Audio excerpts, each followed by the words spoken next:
New Zealand apples went on sale in Australia this week, but there doesn't appear to be any appetite for them. After nearly a century, Kiwi exporters have managed to get their fruit through quarantine, but getting them onto supermarket shelves could prove a greater struggle, as New Zealand correspondent Dominic Schwartz reports.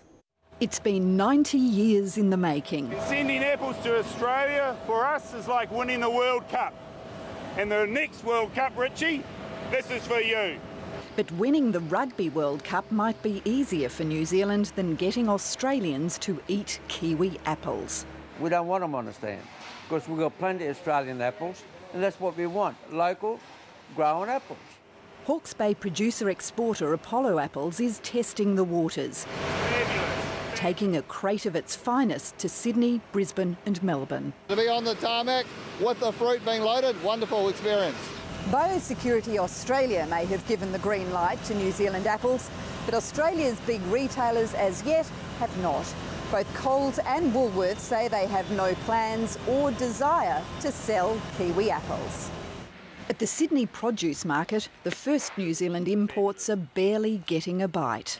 The interest has been very limited to date. I mean, it's a new item and it's politically sensitive in Australia. But exporters believe that over 5 years, their different varieties will entice Australians to eat more apples. Australians only eat about half as number of apples that we consume here in New Zealand, so there's a lot of opportunity over there. And there are always the expats. There's a lot of Kiwis who live in Australia as well, and I'm sure they're looking forward to eating a nice, crunchy, juicy apple like this. Yeah, I think they'll go pretty well. They're really tasty. What about the fact that Australians are pretty patriotic too? That'd be interesting, but I think the taste will probably win over. How many people in Australia would have thought you'd drink New Zealand wine?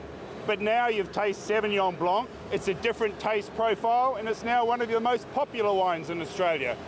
New Zealand growers hope apples will follow the same sales trajectory in Australia as Kiwi wine. Dominic Schwartz, ABC News, Auckland.